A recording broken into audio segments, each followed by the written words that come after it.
What is the freedom of religion in the 20th century?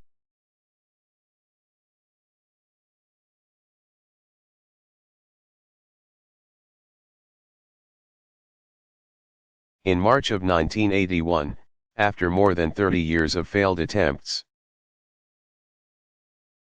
the United Nations Commission on Human Rights completed a draft declaration on the elimination of all forms of intolerance and of discrimination based on religion or belief. After approval by the Economic and Social Council, ECOSOC, the declaration was adopted by the General Assembly on November 25. 1981. The declaration is a short document with 8 articles. It states that no one should be subject to discrimination on the grounds of religion or belief. That such discrimination should be condemned as a human rights violation. That states should act to prevent and eliminate such discrimination, and that the parents or legal guardians of a child have the right to organize life within the family in accordance with their religion or belief. Although religious liberty was deemed to be better protected by underspecification than by overspecification, the Declaration does enumerate 9 freedoms. Article 6 describes the right to freedom of thought, conscience, religion, or belief as including, but not limited to, the following freedoms: to worship or assemble in connection with a religion or belief and to establish and maintain places for these purposes. To establish and maintain appropriate charitable or humanitarian institutions. To make, acquire, and use to an adequate extent the necessary articles and materials related to the rites or customs of a religion or belief. To write, issue, and disseminate relevant publications in these areas. To teach a religion or belief in places suitable for these purposes. To solicit and receive voluntary financial and other contributions from individuals and institutions, to train, appoint, elect, or designate by succession appropriate leaders called for by the requirements and standards of any religion or belief. To observe days of rest and to celebrate holidays and ceremonies in accordance with the precepts of one's religion or belief, and to establish and maintain communications with individuals and communities in matters of religion or belief at the national and international levels.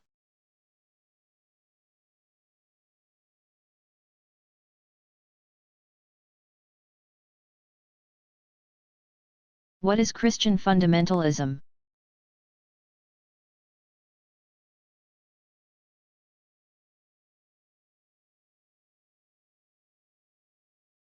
Christian fundamentalism as a specific movement began in the early 1900s.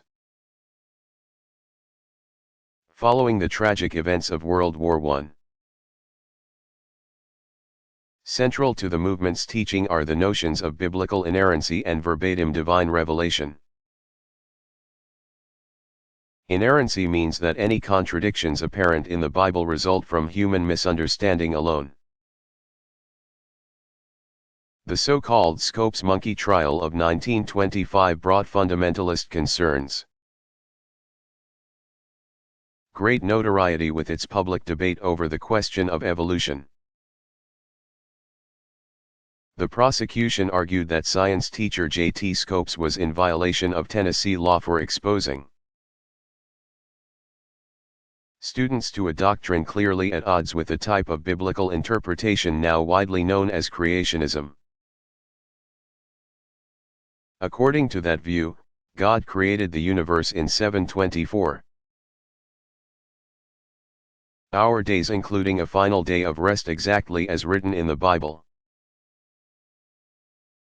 Scopes was convicted, but the fundamentalist movement failed to make as much progress. in purging American Christianity of traces of modernism as its leaders had anticipated.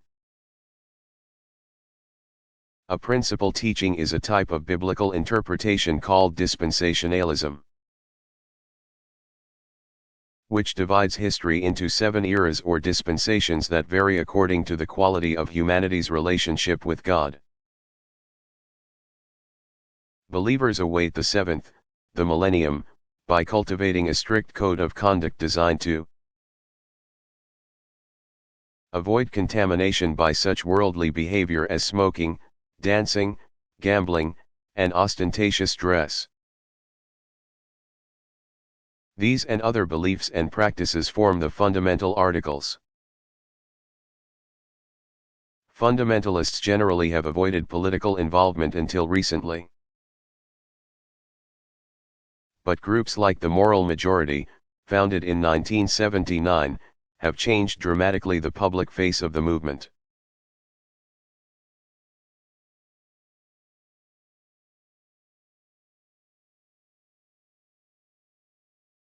What is a golem?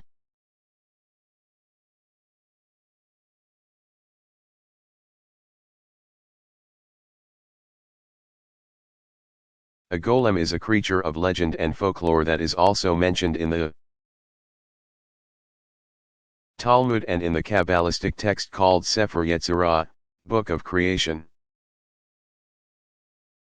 According to tradition, a specialist in the use of sacred words with magical power can cause a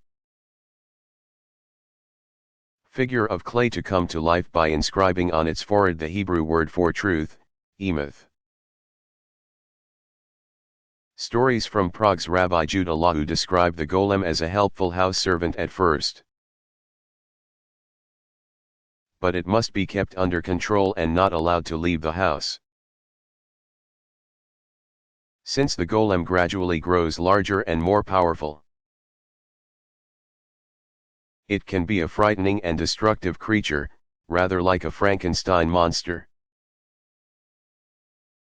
To end a golem's active life, one has to erase the letter Aleph, the beginning of the word emeth. Without its initial Aleph, truth becomes dead, meth. Stories of the golem were especially popular in the Jewish ghettos of Central and Eastern Europe. One especially grim tale relates how one golem's owner reached up to erase the letter Aleph and immobilize the creature.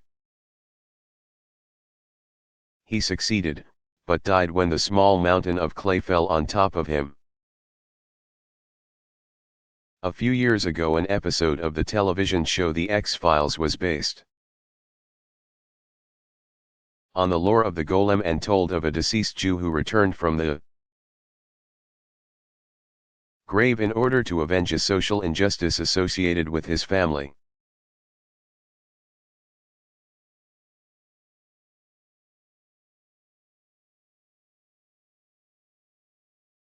What were the earliest Confucian sacred texts?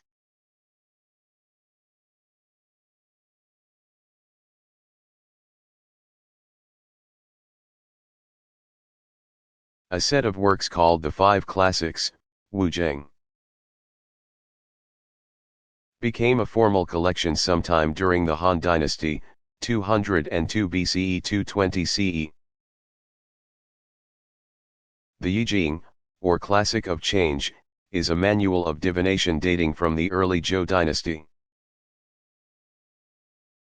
c. 1030 to 256 BCE. Based on the 64 hexagrams formed by combinations of the 8 trigrams described in the chapter on Daoism, the Yijing assists practitioners in the interpretation of fundamental life choices. Although it was originally designed as a descriptive device, popular usage over the centuries has bestowed on the book powers of prognostication. The Classic of History, Shuzheng, assembles historical documents from as early as 600 BCE to as late as 200 CE. An anthology of over 300 poems, some from as early as 800 to 600 BCE. Is called the classic of poetry, Shijing. Ancient tradition that Confucius himself had compiled the material from. A larger collection of over 3,000 pieces is probably inaccurate.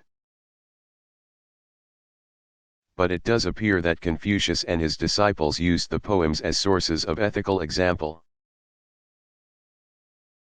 Completed around 100 CE of material from much earlier times, the classic of rites.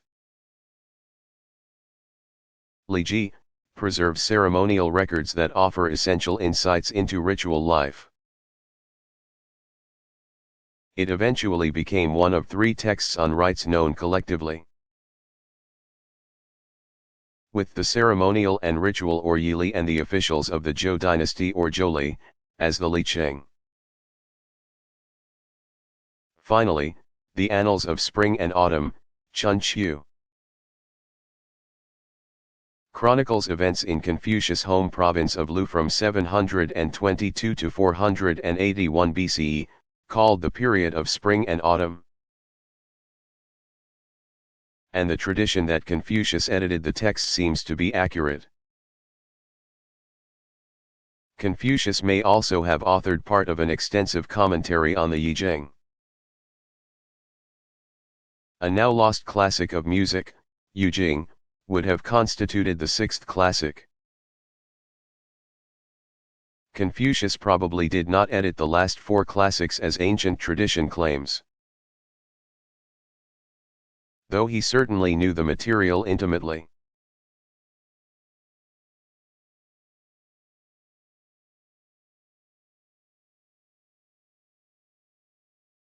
Is there a Jewish creed?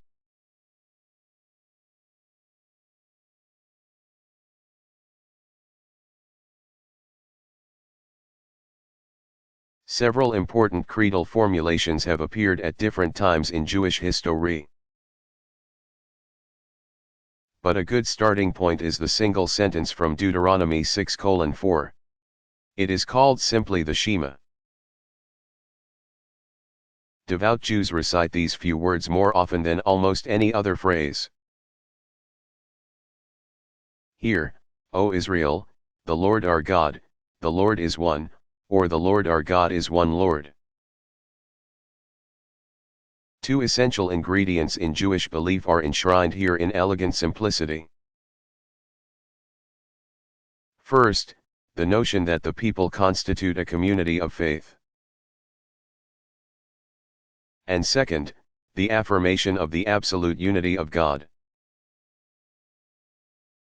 In the next verse, Jews are enjoined to love the Lord with all their heart, soul, and strength.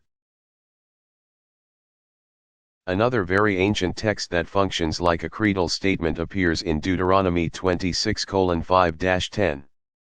In his final instruction to the people, Moses tells them that when they come into their newly God-given land, they are to make an offering and recite a short historical summary of all that God has done for them. A wandering Aramean was my father, it begins, referring to Jacob, father of the 12 tribes.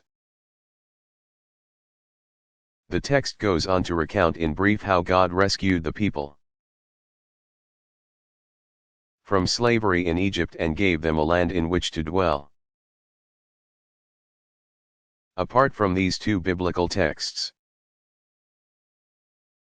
the anonymous 15th century, I believe, based on the 13 Articles of Faith of Maimonides, d.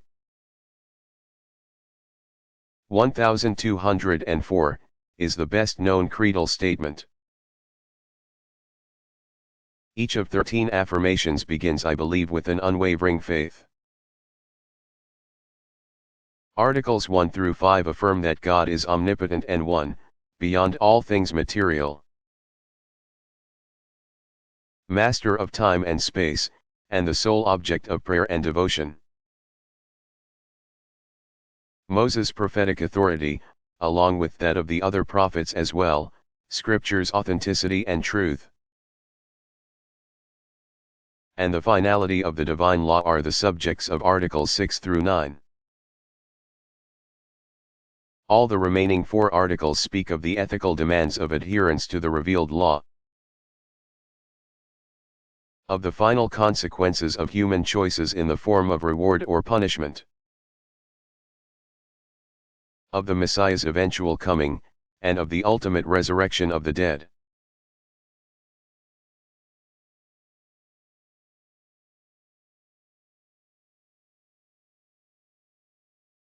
What activities do Muslims typically do in and around the mosque?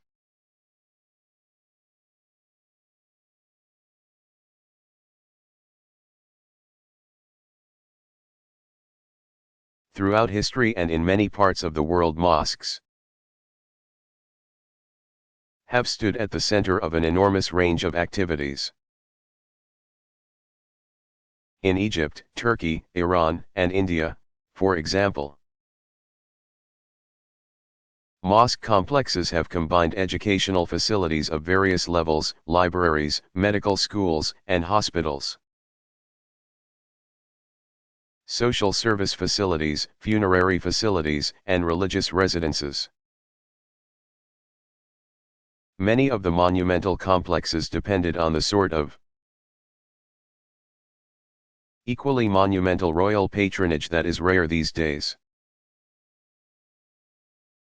But plans for somewhat less ambitious projects are afoot now in various parts of the United States.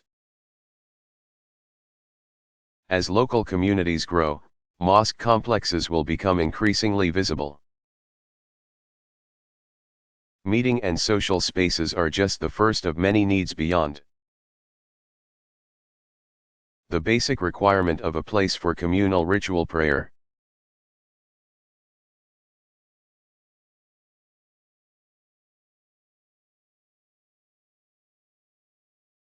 What is sacred time?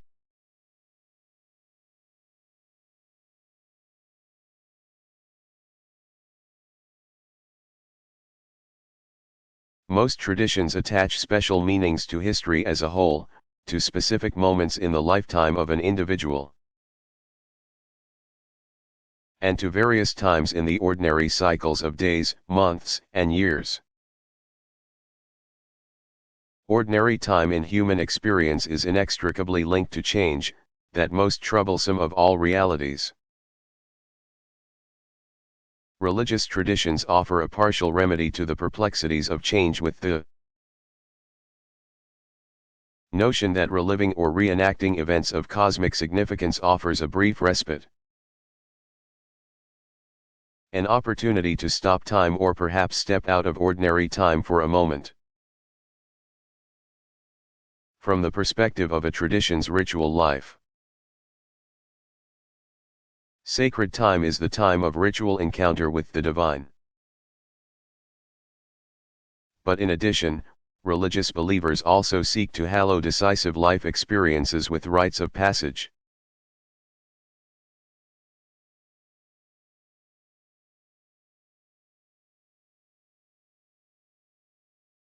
How do Daists view their traditions' relationships to other traditions?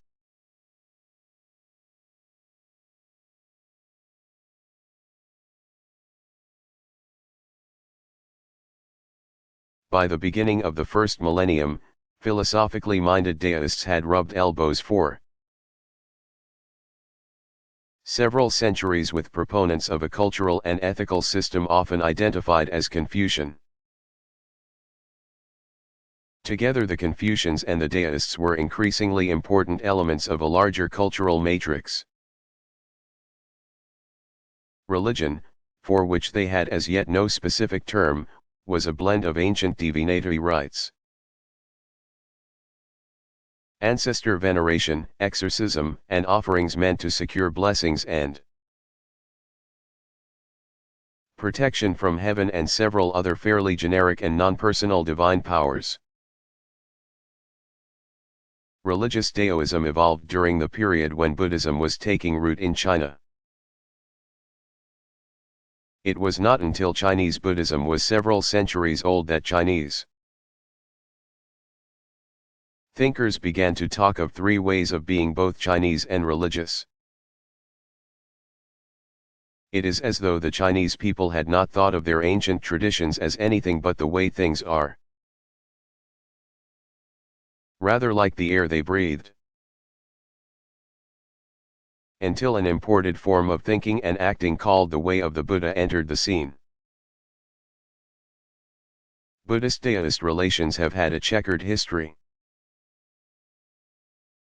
At first many deists regarded Buddhism as a new deist school or sect. Thanks to Buddhist efforts at translating key concepts into terms deists would understand. Before long, full-scale hostility developed when deists began to think of the missionary-minded Buddhists as a threat. Confucians often sided with deists in condemning Buddhism as un-Chinese. Periods of persecution of Buddhists alternated with rich interchange and mutual influence. Since the 1800s, deist-Buddhist relations have been much more stable and peaceful. So that many Chinese now perceive few or no important distinctions or barriers between the two traditions. CCT has been a kind of meeting ground. As for deist-Confucian relations, there has been intermittent rivalry for imperial patronage. The two traditions share a great deal in the way of broad doctrinal and cultural themes, such as the so-called yin/yang worldview and ancestor veneration. During the Confucian revival of the 12th and 13th centuries, a development often dubbed Neo-Confucianism, there was renewed positive interaction and mutual exchange of ideas. Nowadays, relations remain generally cordial, but without much substantial discussion of core belief.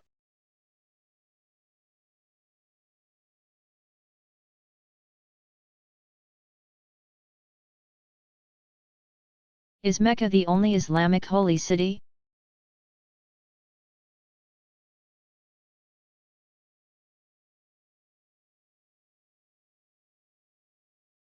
As the birthplace of Muhammad and the site of the Kaaba, Mecca and its immediate environs is naturally the holiest place on earth for Muslims. According to tradition, other prophets and important holy people passed through Mecca as well. Abraham nearly sacrificed his son Ishmael at Arafat, the valley just outside Mecca, and built the Kaaba. God rescued Abraham's consort, Hagar, and their son Ishmael from dying of thirst in the desert by causing the well of Zamzam to bubble forth. In 622 Muhammad traveled with his young community to Medina, and there established Islam as an all-encompassing social entity. From Medina, the Prophet secured access to Mecca for Muslims, and in Medina he died. Muhammad's house and earliest mosque remain a regular stop for most pilgrims who make Hajj and Umrah. For these reasons and more, Medina ranks as second holiest city for Muslims. But Muhammad and a number of the other prophets also have important connections to Jerusalem. Muslim tradition has it that God carried Muhammad from Mecca to Jerusalem, to the farther mosque, where he met and led the other major prophets in prayer. From a spot nearby Muhammad began his ascension or Miraj, pronounced Miraj. For a time the young Muslim community in Medina faced Jerusalem when then prayed. But the orientation for prayer changed to Mecca in connection with the falling out with the local Jewish tribes. Nevertheless, Jerusalem has retained a special place in Muslim piety and remains politically sensitive real estate.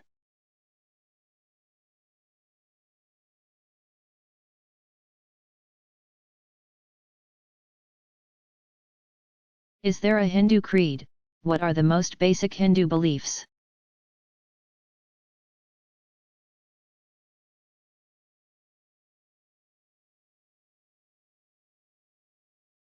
Hindu tradition has not historically developed the kinds of creedal formulations so important in some other communities of faith. But a number of important themes run like brightly colored threads through the fabric of the greater Hinduism. Bear in mind that some of the various denominations and smaller sects interpret these themes in different ways. Material and spiritual existence unfolds in a series of unimaginably long cycles, governed by a cosmic law called dharma, from a root that means to hold together. That law manifests itself on the level of individual beings as a potentially endless succession or cycle of birth and rebirth. The human predicament consists in getting stuck in that cycle, which is called samsara, cosmic flow, endless wandering. Each being's earthly existence or lifespan comes to an end at death or dissolution. But the state of each one's soul at that moment determines whether that being remains caught in the cycle. All action, karma, has spiritual consequences. To break the cycle, human beings must gradually purify all actions of ego-centeredness,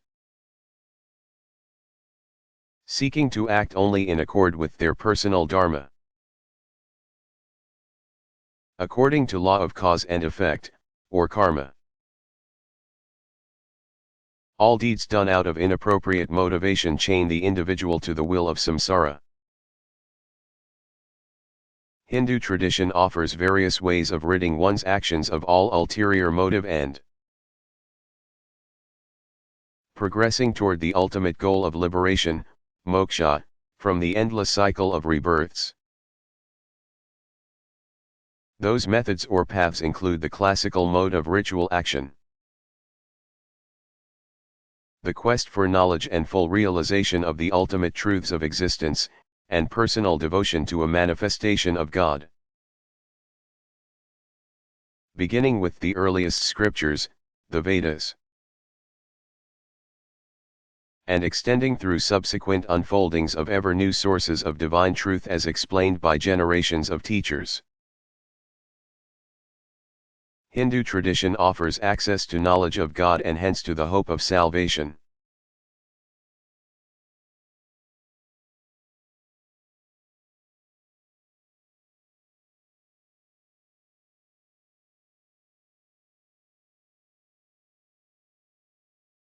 Have Hindus traditionally sent out missionaries to convert others?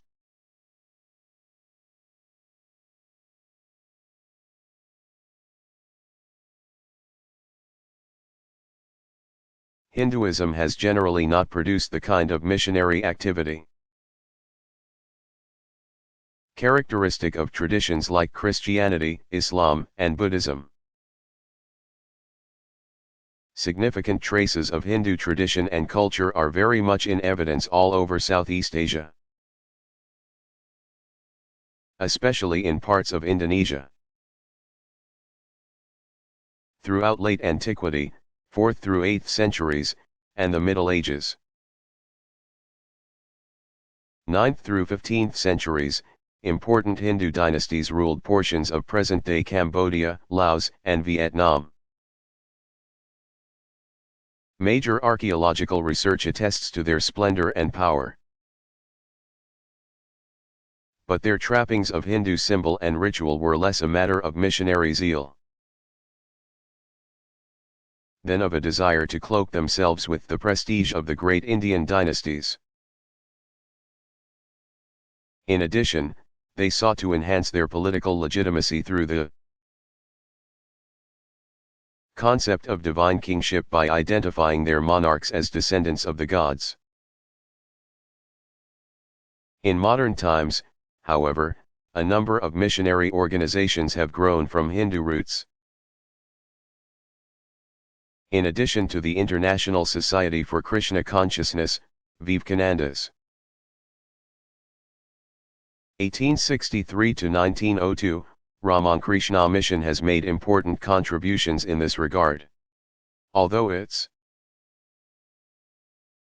gains have been modest in terms of numbers, the mission's members have become known for various kinds of social outreach as well as for offering lectures and spiritual guidance. In many major United States cities, branches of an organization called the Vedanta Society appeal to a well-educated public by emphasizing the traditional way of knowledge, rather than the way of devotion preferred by both Vivekananda and his teacher Ramankrishna, 1834-86.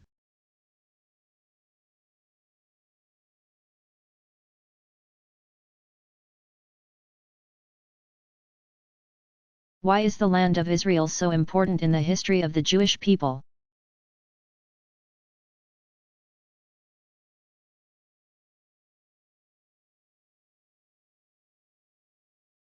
Israel is the homeland of the chosen, or covenant, people.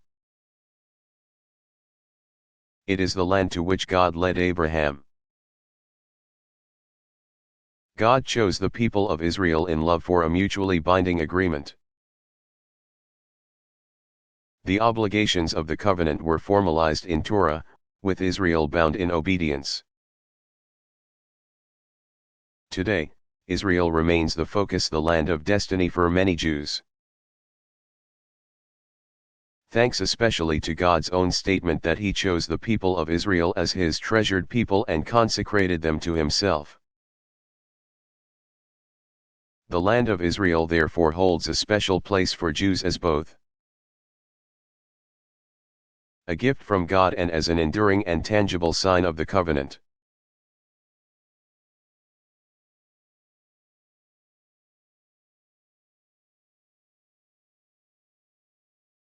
Are there religious heroes?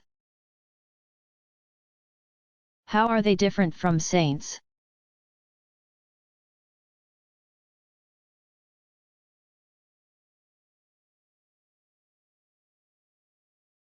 Every culture has its heroes and heroines. Sometimes these pillars of strength and unusual ability represent largely secular or natural virtues. But in many instances heroes and heroines whose life stories are not explicitly religious in origin gradually take on religious associations. One typical pattern is that a local heroic figure rises to prominence on a larger scale and becomes a sort of national hero.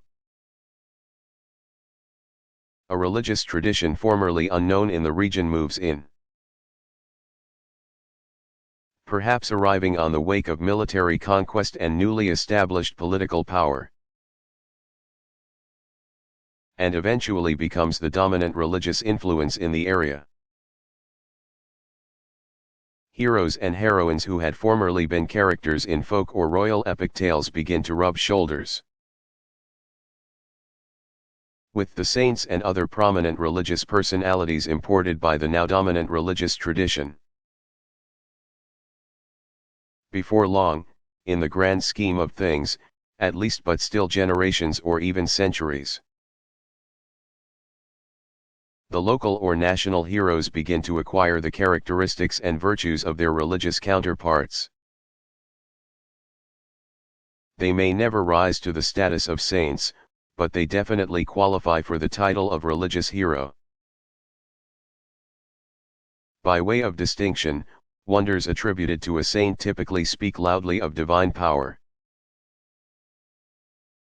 A religious hero's spectacular deeds, on the other hand, typically reflect a sort of natural perfection,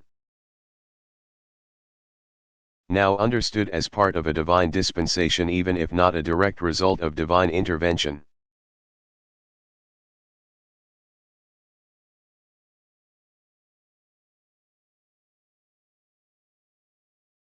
How do Muslims interpret their sacred texts?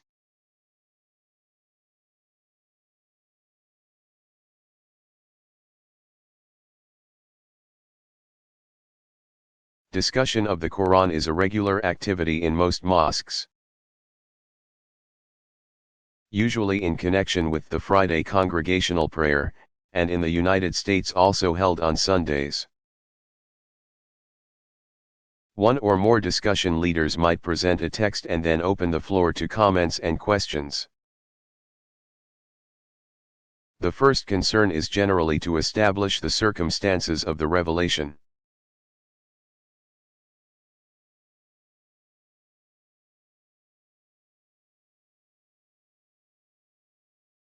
What is the Rosary?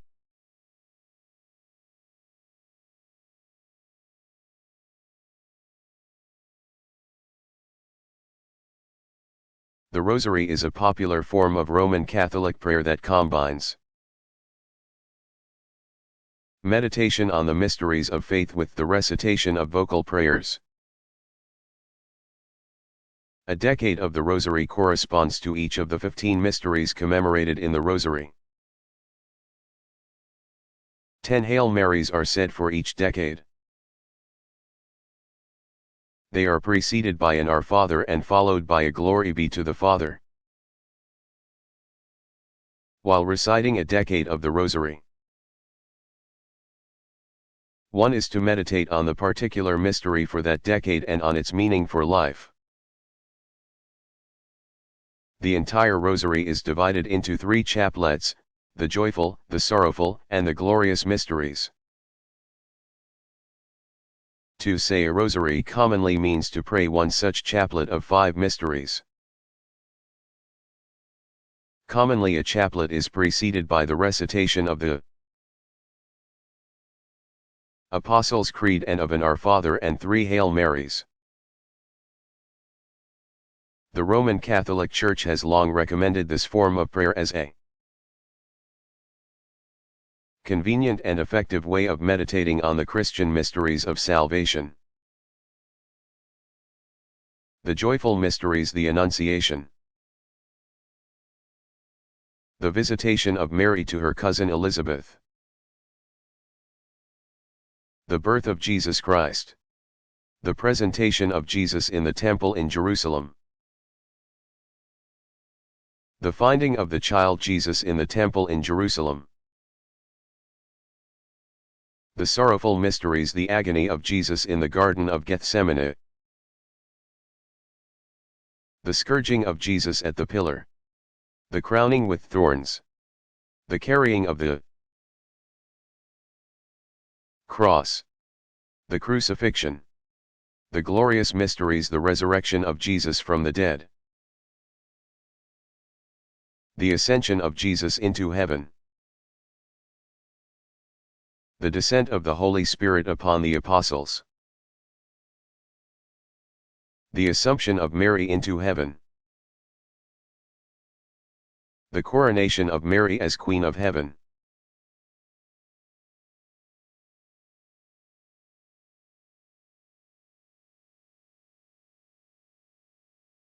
Does the shaman have a place in Confucianism and CIT?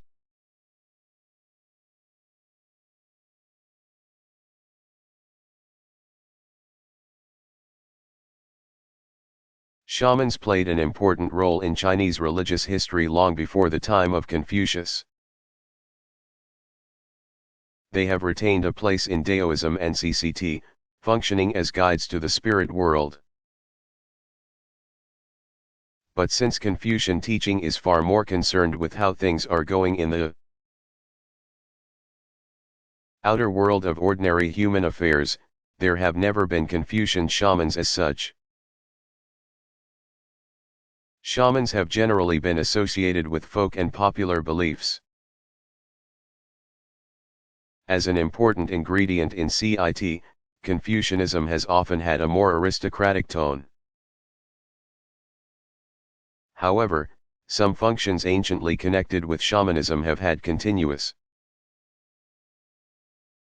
importance throughout much of Chinese history for CIT as well as popular religion. Confucian literati and their imperial patrons alike have regularly consulted diviners, specialists in feng shui and astrology, for help in determining auspicious times and places for momentous events and structures.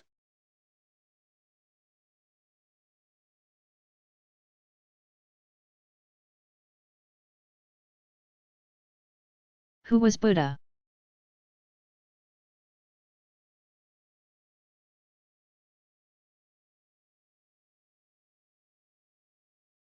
According to legend, the Buddha was a strikingly handsome man.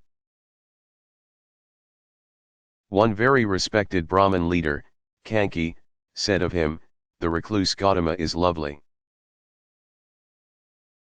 Good to look upon, charming, possessed of the greatest beauty of complexion,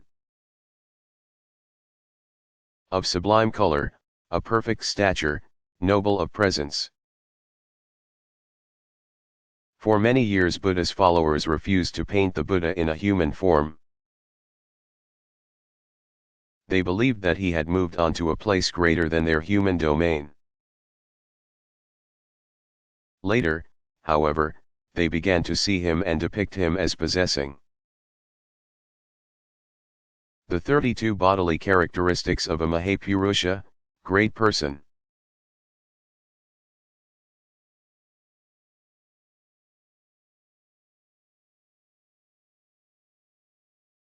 Who was the Buddha and what does tradition say about his early life?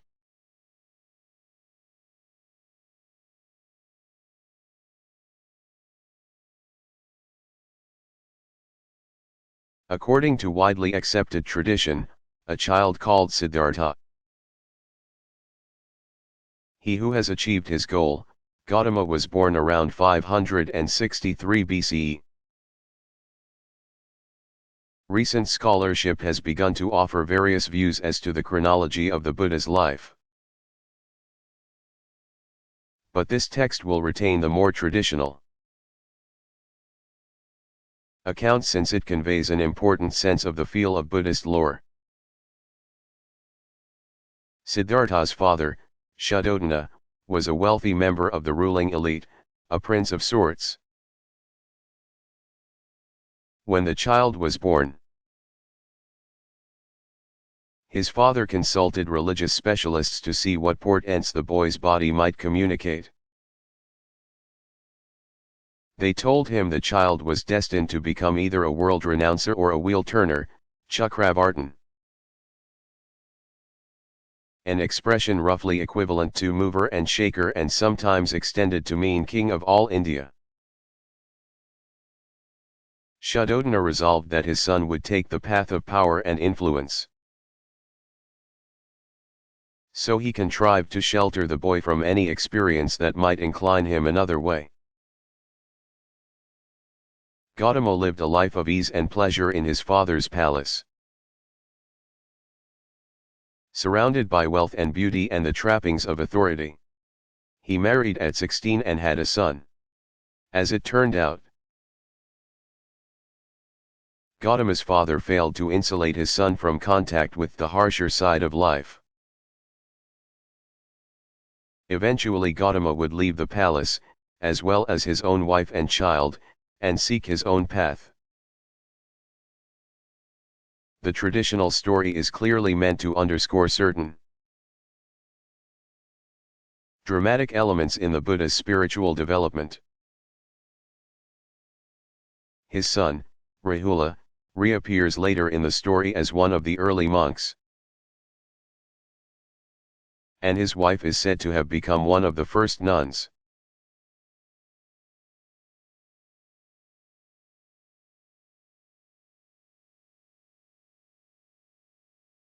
Has Shinto ever been identified with any political regimes?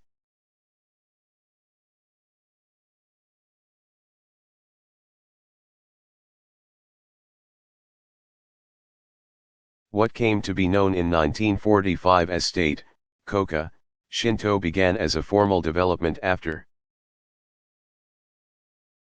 the Meiji Restoration in 1868. The term state Shinto was coined in the Shinto Directive of 1945 to distinguish formal Japanese government involvement in religious affairs from the religious concerns of Japanese generally, which were called sect, shuha, Shinto. After 1868, the Japanese government imposed a system of devotion to the emperor as a kind of state creed. Most Christians and Buddhists, as well as adherents of other traditions, considered themselves part of that system. Shrine Shinto was another term used to refer to the system. Since the government had instituted in 1868 an elaborate structure of ranks for administering the nation's shrines, government directives regulated everything in shrine life, including specific rituals to be performed and how records were to be kept. Underlying all this was the principle of worship government unity, Saiseiichi. Directives also set up an elaborate hierarchy of the Shinto priesthood. One of the principal results of this extensive government control was the doctrine of absolute loyalty to the emperor and the expression of that loyalty in religious practice. A major symbol of the new way was the founding in 1869 of Tokyo's Yasukuni Shrine as a memorial to all war dead. As a way of controlling powerful symbolic expressions long connected with Shinto, the government decreed in 1884 that the torii gate could be used only for state shrines. In 1900, the government further ordered that shrine Shinto was no longer to be considered a religion as such, but a universally binding attitude of reverence for the emperor, complete with appropriate rituals. Another aspect of Shinto's relationship to the Japanese government is that long before the Meiji era, imperial palaces in the various capitals had maintained a system of 3 shrines within the compounds for exclusive use by the royal family. In the center, the Kashikodakuro enshrine the symbols of the emperor's divinity. The Koraiden, on the left, was dedicated to spirits of past emperors and their wives. And to the right the Shinden enshrined all the kami of heaven and earth. These shrines remain integral to imperial ritual today. State Shinto consisted of the approximately 100,000 shrines held under central control between 1868 and 1945, and the Shinto rites unique to the imperial household. Japan's post-war constitution guarantees freedom of religion and mandates strict separation of state and religious affairs.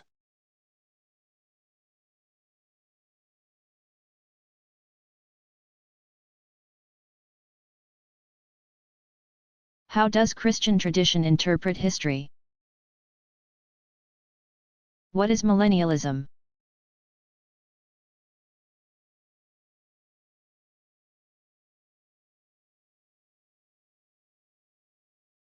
Christian tradition, like the Jewish and Islamic traditions, views history generally as a linear process with a beginning, middle, and end. Christian and Islamic views are different from the Jewish in that both later traditions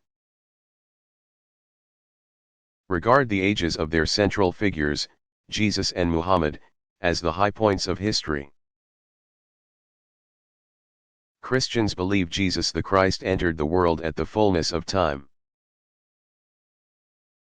establishing a new dispensation and initiating a sense of expectation of the eventual end of time. All that went before Jesus pointed to him, and all that will happen since his life on earth moves inexorably toward a final resolution over which Jesus Christ will preside. Christian expectation of the end times is an ancient theme with roots in Jewish tradition and in the New Testament. Just as the identification of Jesus as the Christ fulfilled the hopes of some Jews for a Messiah, Jesus' own preaching seems to have fueled further anticipation of history's grand finale. Many early Christians apparently thought the end was imminent. For we find important writers backtracking and suggesting that no one can know when the day of the Lord will come. E.g. I Thessalonians 5:1-11. Eventually the idea emerged that Jesus would come again after a millennium, 1,000 years, and rule for another 1,000 before bringing time to an end.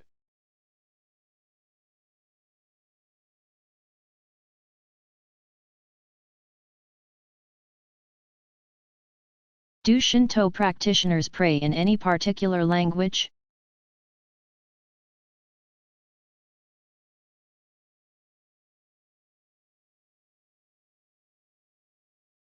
Since Shinto has been an exclusively Japanese phenomenon, it will come as no surprise that Shinto prayers have almost always been expressed in Japanese. That does not necessarily mean that Japanese functions as a liturgical or canonical language, as Sanskrit does in Hindu tradition or as Latin once did in Roman Catholic tradition. The role of Japanese in Shinto practice is a purely functional one. It's the vernacular language of virtually everyone associated with Shinto.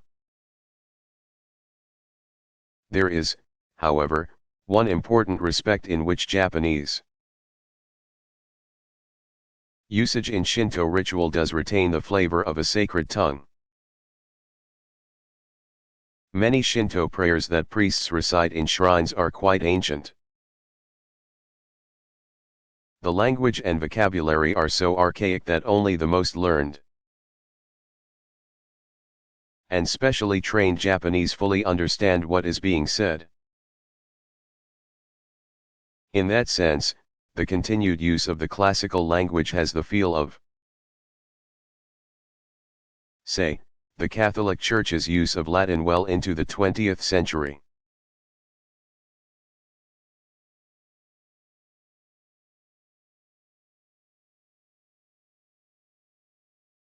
How does the Hindu pantheon of gods fit together?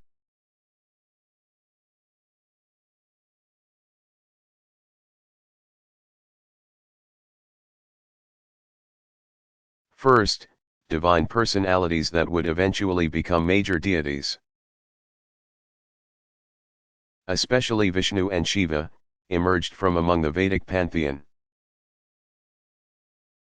Ancient lore from all over India contributed to the gradual fleshing out of stories of the major deities. Meanwhile, stories of other names and forms of lesser divine beings continued to develop a life of their own in various regions of India. As major communities of belief formed around stories of Vishnu, Shiva, and their various female counterparts, larger mythic frameworks evolved to integrate narratives of lesser deities into those of the greater deities. For example, Vaishnavite tradition developed the structure of Vishnu's 10 avatars or descents. That mythic framework brought together an astonishing assortment of descriptions of God's involvement in human affairs. The first 3 avatars are non-human divine interventions in the birth of the cosmos. Matsya, the fish, Kurm, the tortoise, and Varha, the boar. 3 avatars represent divine confrontation with evil and demonic forces. Narasingha, the man-lion, Vamana, the dwarf, and Parshurama, Rama with the axe. The 2 most popular avatars are those of Rama and Krishna, heroes both on and off the field of combat, whose consorts Sita and Radha are of nearly equal importance. As a statement of its even greater inclusiveness, the list includes the Buddha himself. Avatar number 10 is the dark and mysterious Kalki, the only avatar yet to come, whose task is to bring an apocalyptic end to the present age. Integrating Shiva imagery is the concept of Shiva's holy family. Both Vishnu and Shiva have their consorts, Lakshmi or Bhu, and Parvati, Durga, or Kali respectively. Unlike Vishnu, Shiva has children. Stories of Ganesha and Skanda brought these formerly local or regional deities into the larger structure of the divine family. Finally, a concept known as the triple form, Trimurti, unites the whole complex of images by identifying a trinity of divine roles. Brahma, never an object of great popular devotion, creates. Vishnu sustains. And Shiva destroys,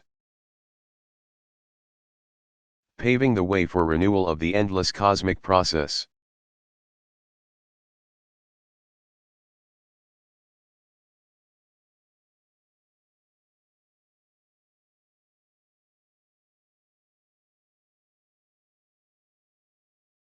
What is ecumenism?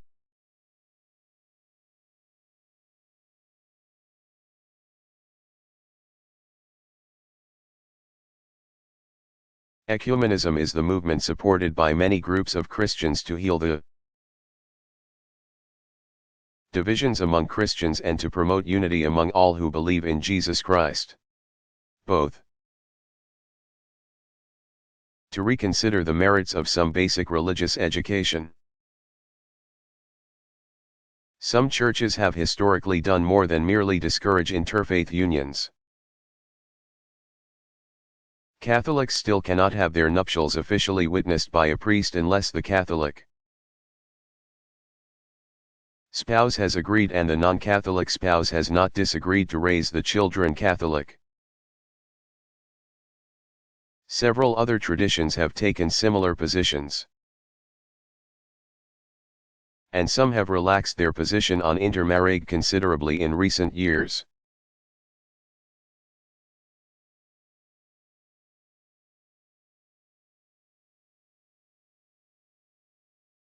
Are there any Buddhist holy sites or cities?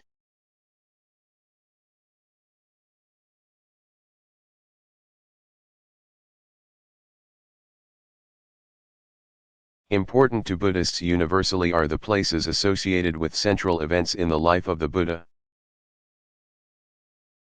Sites identified with his birth, the Lumbini Grove, Enlightenment, Bodh Gaya. First sermon, the Deer Park near Benares, and entering into Nirvana, Kushanagara, are at the top of the list. Pilgrims from all over the world now travel to India on pilgrimage to these and dozens of other locations of slightly lesser importance. No one city in India functions for Buddhists quite the way Mecca, Jerusalem, and Rome do for Muslims, Jews, and many Christians. Various cities have become associated with important Buddhist temples and monasteries, but they have rarely if ever attracted pilgrims precisely as cities. Instead, pilgrims head for specific sites and temples. Outside India, dozens of places are sacred to members of the various Buddhist denominations.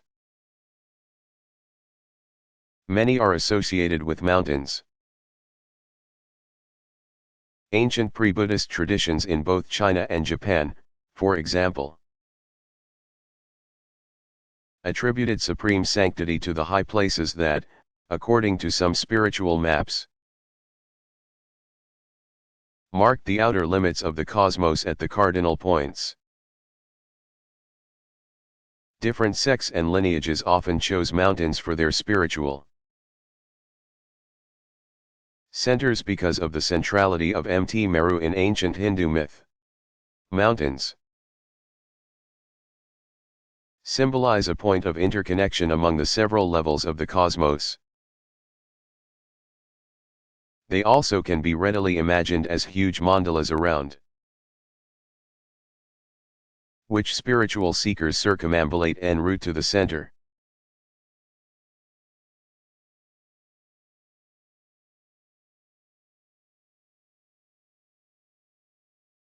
Are there cyclical Shinto observances, such as feasts that happen regularly but not annually?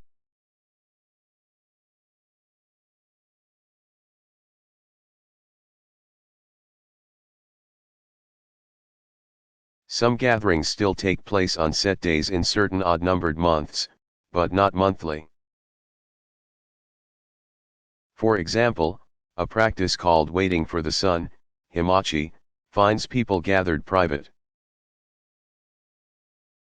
residences on the 15th day of the 1st, 5th, and 9th lunar months to keep vigil until dawn.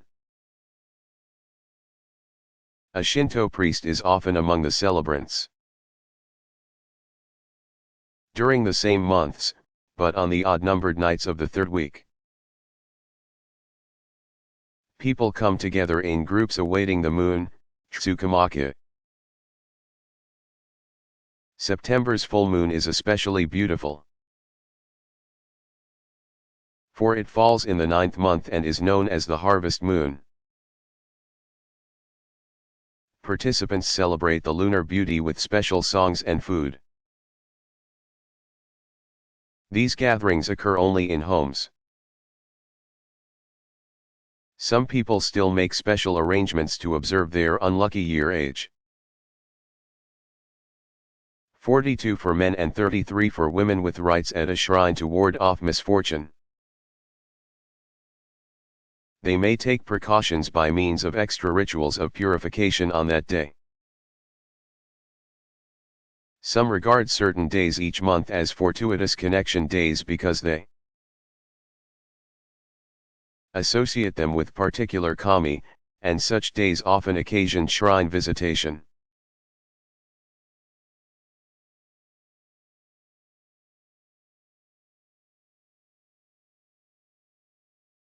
Do Christian communities run private schools for their children?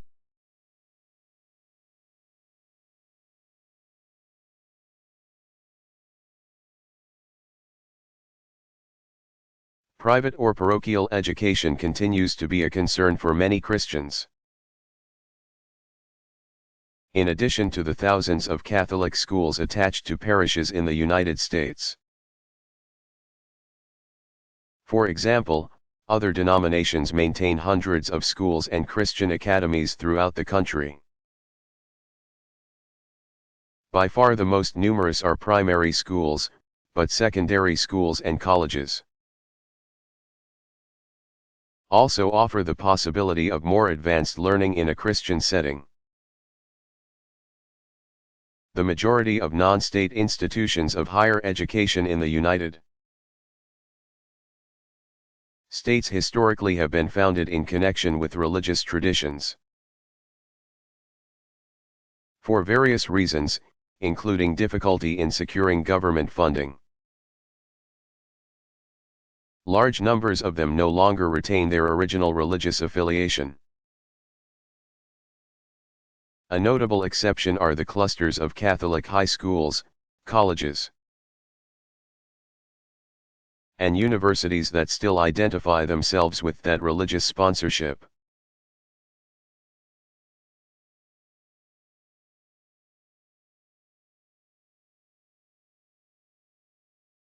Do Shinto practitioners celebrate sacred birthdays or honor particular figures?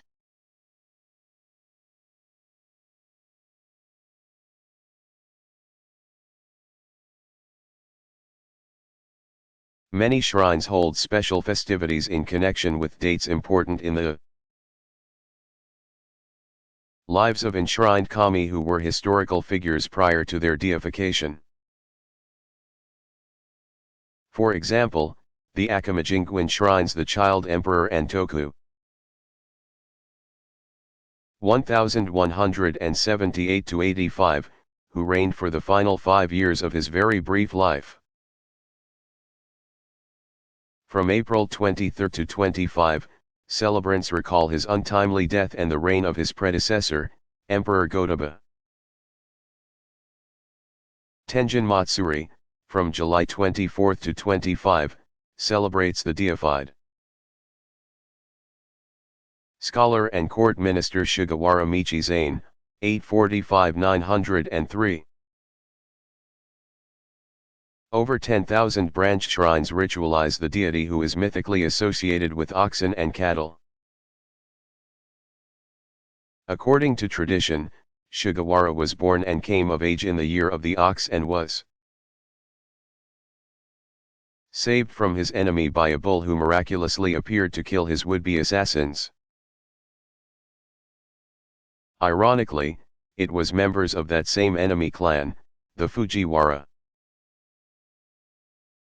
who had Sugawara enshrined some 50 years after his death. He received the name Tenjin, celestial kami, and has remained popular as the kami of learning. Large numbers of worshippers still go to his shrines on the 25th. Both his birth and death day of each month to reverence statues of reclining bulls,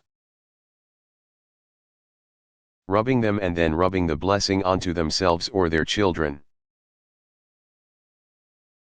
Birthdays are not as important on the whole as are death, anniversaries and seasonal associations with the deified figures.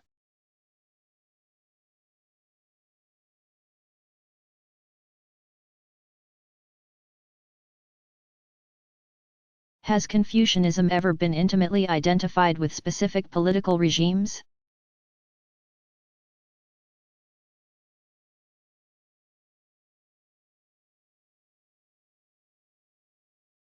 Confucian teaching offers a great deal of reflection on the nature of an orderly society and methods of governing. It is therefore not surprising that a number of political regimes have chosen the Confucian system as their official ideology. Emperor Wu Di, r. 140–87 BCE, of the Han Dynasty, 202 BCE 220 CE, was the first to do so, paving the way for a long and complex association between Confucian teaching and Chinese government. In Korea, Confucianism became the official religion of Korea by decree of the Yi, 1392–1910, dynasty in 1392, to Buddhism's detriment. Leaders condemned Buddhism's view of this world as illusory and argued for the more humanistic approach of Confucian tradition. Perhaps the most far-reaching result was that education toppled from its elite pedestal and became available to a wide public. Confucianism took somewhat longer to forge its links to the Japanese imperial government. During the Tokugawa period, 1600 to 1868, after the capital had moved to Tokyo, Confucian tradition enjoyed its closest association with Japanese imperial rule. Particularly in the realm of international relations, the legacy of Confucian political thought stood out.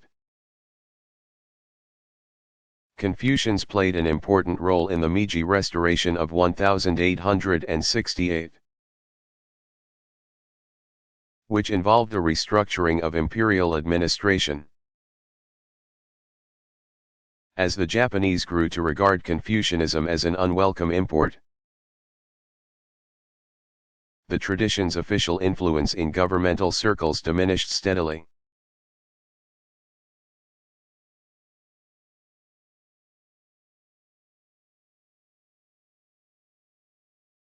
What kinds of special ritual objects figure in Christian worship and prayer?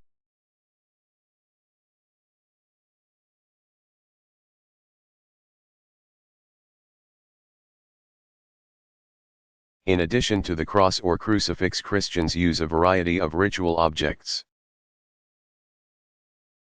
More commonly in liturgical communities than in non-liturgical ones. The more elaborate the liturgical practice, in general, the more kinds of symbolic and practical implements are required. Most Christian churches have an altar on a raised platform in front of, or in the midst of, the congregation. Exceptions are Pentecostal and similar groups whose primary rituals revolve entirely around preaching, singing, and the ongoing interaction of the leaders with the congregation. Churches such as the Roman and Anglo-Catholic, most Eastern churches and some Lutheran groups feature a ritual that includes some reenactment of the Eucharistic prayer. Their ritual leader typically wears special vestments and handles the sacred vessels. A large cup called the chalice, traditionally either made of or lined with precious metal, holds the wine, grape juice in some churches. A still larger vessel called the ciborium, Latin for food container, kept covered except during the prayers of consecration, holds the altar bread either in the form of small unleavened wafers or leavened cubes that can be dipped into the wine before dispensing to communicants. Another common implement used in more elaborate liturgies is the Thursdayable or incense burner. A small spherical container with a lighted charcoal for igniting grains of incense, which is swung from a chain in gestures of benediction. Less common but worth mentioning if only because of its artistic beauty is the ostensorium or monstrance. A large ornate device shaped like a spectacular sunburst or a small Gothic cathedral used for displaying the consecrated host during special processions or for Western congregational adoration.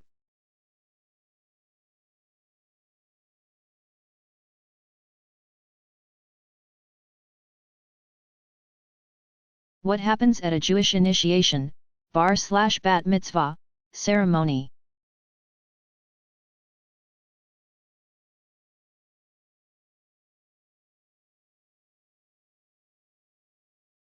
Jewish boys of 13 and girls of 12 are formally recognized as religiously mature. They become sons and daughters of the commandment, bar or bat mitzvah, in rituals that acknowledge that they are now responsible for fulfilling the prescriptions of the divine law. Most communities, other than the Orthodox, celebrate this coming of age for both genders publicly in the synagogue. A central feature of the ritual involves the initiate's reading from the Torah scroll in Hebrew. Other features can extend to a much broader participation in the service, including carrying the scroll to the reading table and reciting other prayers. In some communities, a joint confirmation ceremony for 16 or 17-year-old boys and girls occurs in conjunction with the Feast of Weeks, since that observance commemorates the original reception of the Torah at Sinai. Confirmation replaced the puberty rite in some European communities. Now some Reform, Conservative, and Reconstructionist congregations practice both confirmation and bar/bat mitzvah.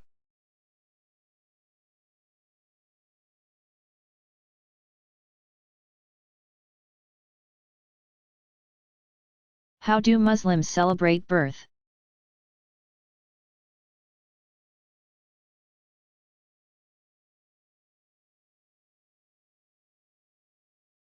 A recommended but optional ceremony called the Aqiqah,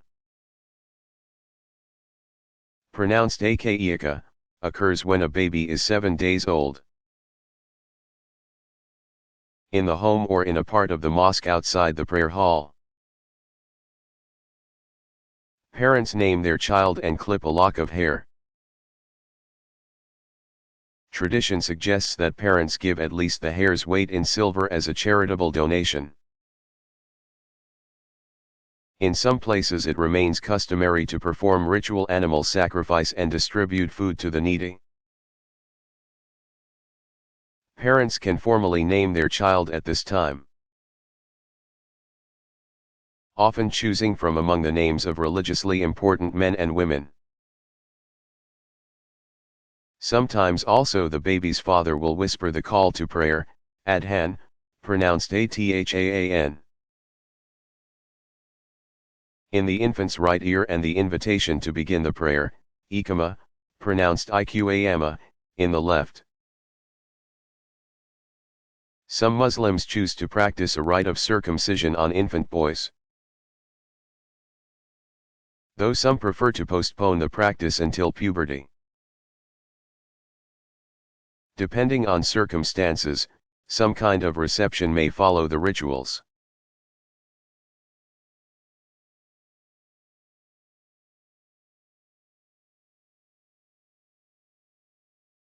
What is religious education?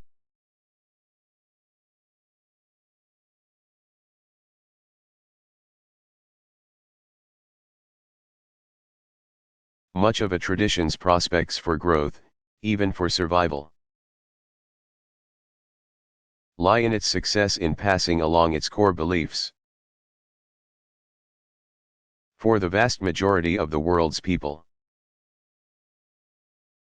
education in religious beliefs remains a relatively informal process. Children grow up hearing stories from their elders about important religious figures and about the tradition's characteristic sense of ultimate realities. Some traditions, such as Hinduism, still retain some elements of a classical system whereby a select, usually male, portion of the population is eligible for special tutelage in the core teachings. In such a case, religious education is built right into the overall social structure. In the Confucian tradition, education in all that one needs to become a cultivated humanist is the equivalent of religious instruction and is part of the very backbone of the tradition. In other cases, such as Islam in some regions and many Christian churches, separate systems of religiously sponsored private schools have grown up to parallel available public systems. Some traditions have no fully developed structures to replace the public or non-sectarian options, but use periods of special instruction on designated days to reach children and young adults.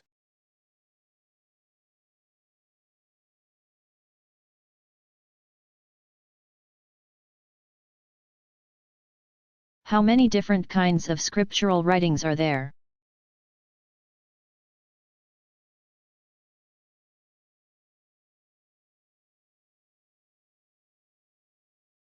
Sacred literature has taken virtually every form imaginable. The most ancient texts in many traditions are poetic, hymns of praise, songs of thanksgiving for victory, or prayers of petition for a favorable harvest. Early poetic texts are typically associated with liturgical rituals. Related to these are modified types of poetry adapted to specialized purposes such as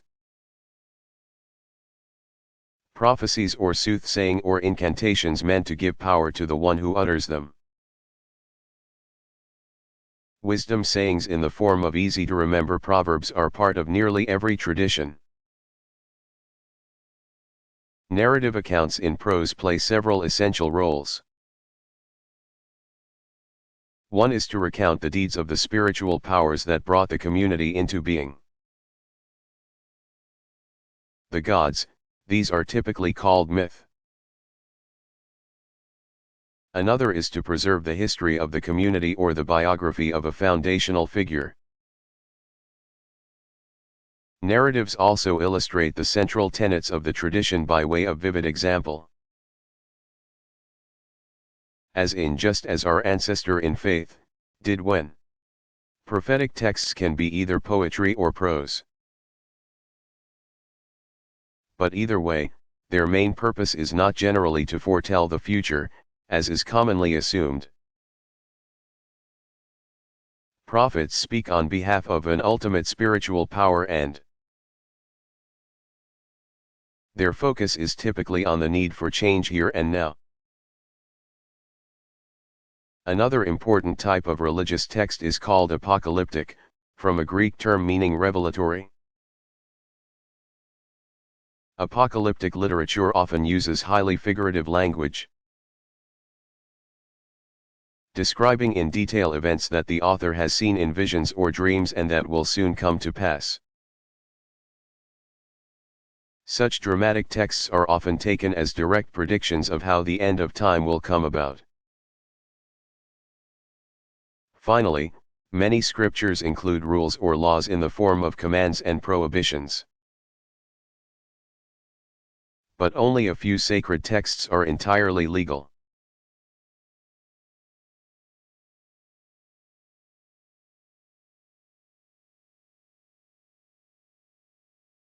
Have prophets played a role in Shinto tradition?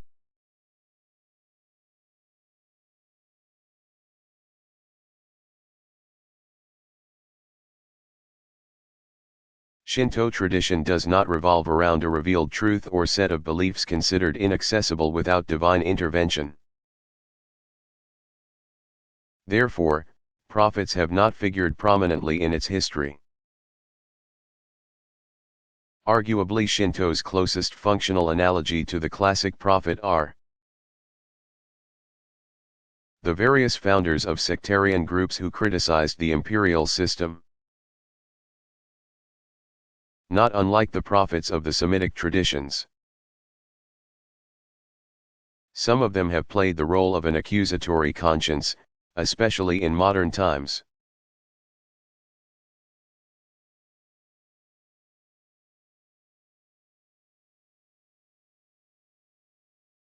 Do Christian communities ever practice excommunication or banishment for religious reasons?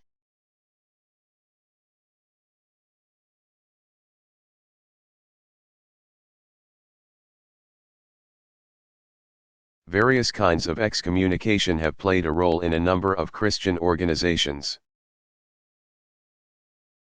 In the letter to the Galatians, 1:8, Paul uses the word anathema, meaning literally suspended or set above, in the sense of cursed. Cut off in reference to individuals who preached an unacceptable interpretation of the gospel. Early church councils as well as official documents from later times have often applied the term anathema to any beliefs deemed inadequate or simply mistaken, as well as to those who held such beliefs. Until the 6th century, to be pronounced anathema was equivalent to excommunication. But thereafter canon law introduced an important distinction. Anathema meant total exclusion from the life of the church. while excommunication meant only an inability to participate in the full sacramental life of the community.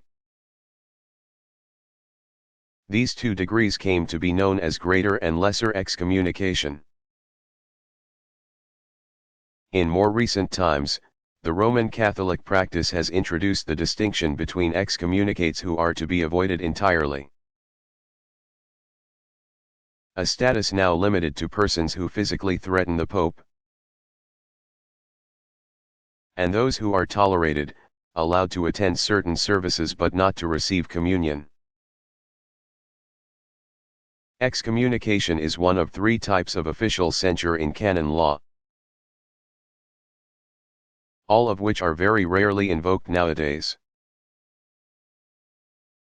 Suspension means that a cleric cannot perform certain ritual actions.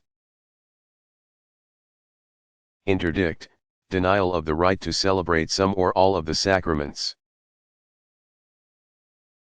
can be imposed on individuals or groups, clergy or lay alike, in response to a cause for scandal.